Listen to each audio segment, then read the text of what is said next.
Hello friends, I Sushant. Welcome you all to class 9 Geography, chapter number 3. The third chapter it is drainage. इसका मतलब अपवाह। तो चलो शुरुआत करते हैं।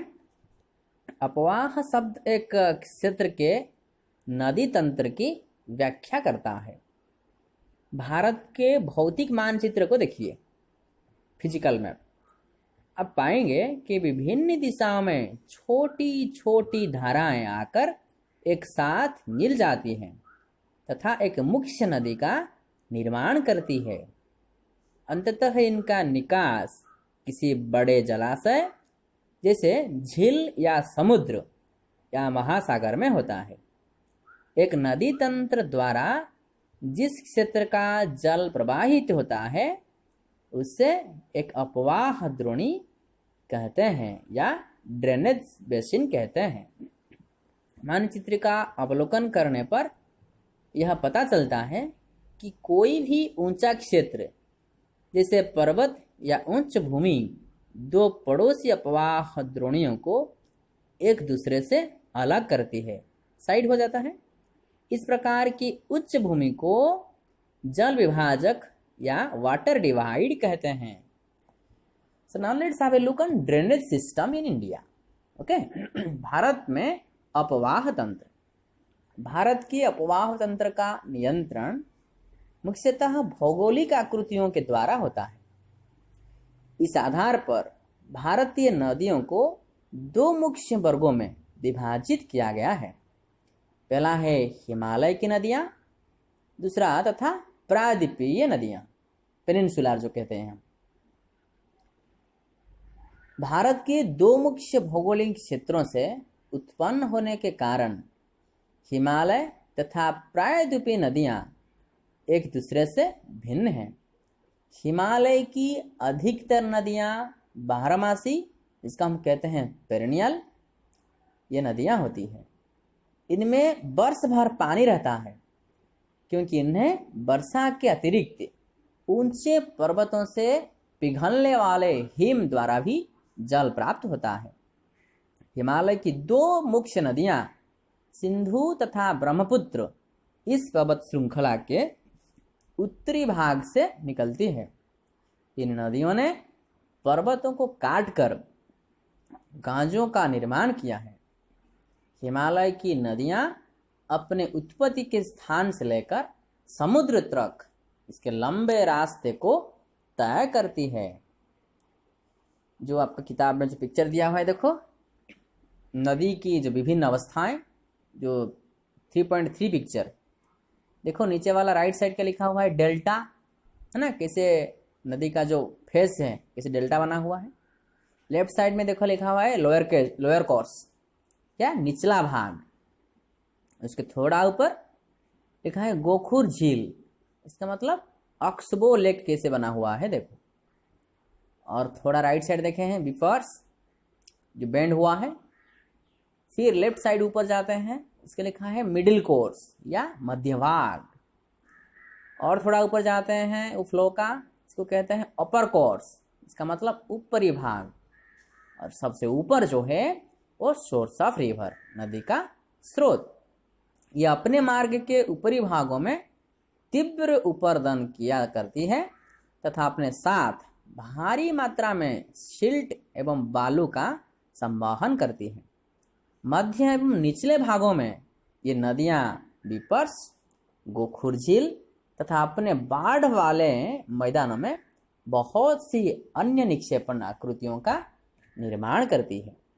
ये पूर्ण विकसित डेल्टाओं को भी निर्माण करती है। अधिकतर प्रायद्वीपीय नदियां मौसमी होती है क्योंकि इनका प्रवाह वर्षा पर निर्भर करता है। शुष्क मौसम में बड़ी नदियों का जल भी घटकर छोटी छोटी धाराओं में बहने लगता है। हिमालय की नदियों की तुलना में प्रायद्वीपीय नदियों की लंबाई कम तथा छिछल है। फिर भी इनमें से कुछ केंद्रीय उच्च भूमि से निकलती हैं तथा पश्चिम की तरफ बहती है। क्या आप इस प्रकार की दो बड़ी नदियों का पहचान कर सकते हैं? चलो देखते हैं।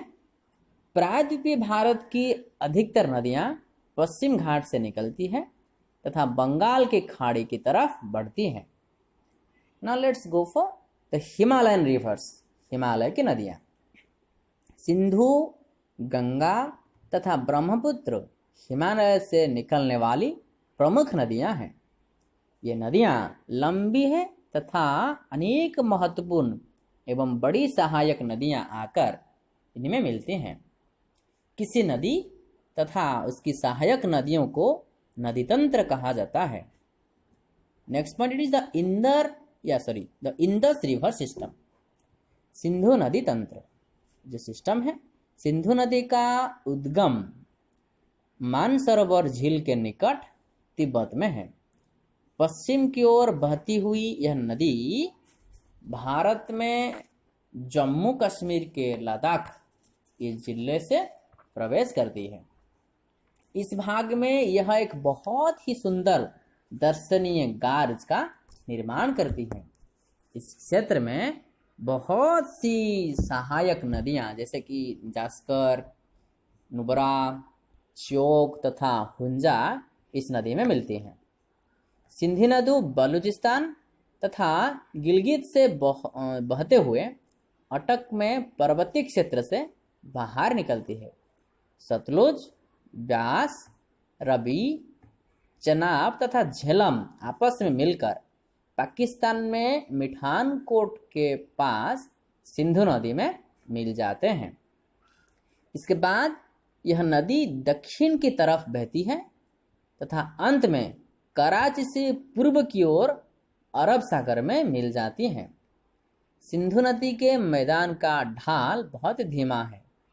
सिंधु द्रोणी का 1/3 से कुछ अधिक भाग भारत के जम्मू कश्मीर, हिमाचल तथा पंजाब में तथा शेष भाग पाकिस्तान में स्थित है।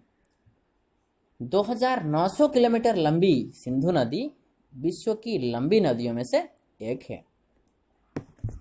तो इसके बारे में और थोड़ा आगे बढ़ेंगे, गंगा रिवर सिस्टम के बारे में देखते हैं। गंगा नदी तंत्र। गंगा की मुख्य धारा भागीरथी गंगोत्री हिमालय से निकलती हैं तथा अलकानंदा उत्तराखंड के देवप्रयाग में इससे मिलती हैं। हरिद्वार के पास गंगा पर्वतीय भाग को छोड़कर मैदानी भाग में प्रवेश करती है। हिमालय से निकलने वाली बहुत सी नदियां आकर गंगा में मिलती हैं। इनमें से कुछ प्रमुख नदियां हैं जैसे कि यमुना, घाघरा, गंडक तथा कोसी।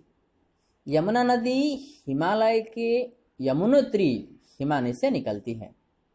यह गंगा के दाहिने किनारे के समानांतर बहती है तथा इलाहाबाद में गंगा में मिल जाती है। घोघरा, गंडक तथा कोसी नेपाल हिमालय से निकलती है। इनके कारण प्रत्येक वर्ष उत्तरी मैदान के कुछ हिस्से में बाढ़ आती है, जिससे बड़े पैमाने पर जान माल का नुकसान होता है।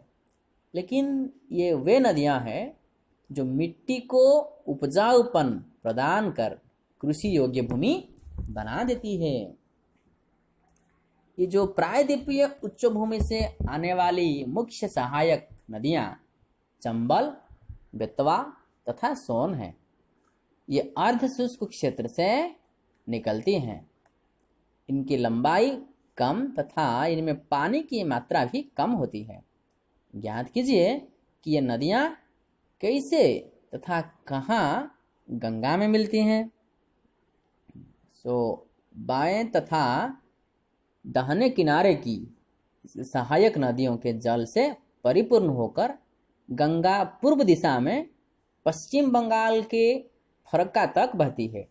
यह गंगा डेल्टा का सबसे उत्तरी बिंदु है। यहाँ नदी 2 भागों में बंट जाती है। भागीरथी हुगली जो इसकी एक वितरिका है, दक्षिण की तरफ बहती है तथा डेल्टा के मैदान से होते हुए बंगाल की खाड़ी में मिल जाती है। मुख्य धारा दक्षिण की ओर बहती हुई बांग्लादेश में प्रवेश करती है एवं ब्रह्मपुत्र नदी इससे आकर मिल जाती है। अंतिम चरण में गंगा और ब्रह्मपुत्र समुद्र में विलीन होने से पहले मेघना के नाम से जानी जाती है। गंगा एवं ब्रह्मपुत्र के जल ये वाली यह बृहद नदी बंगाल की खाड़ी में मिल जाती है। इन नदियों के द्वारा बनाए गए डेल्टा को सुंदरबन डेल्टा के नाम से जाना जाता है। Dear friends, this much is all about the day. Once again, we'll meet in the next class, next video. Till that, take care of your studies. Thank you.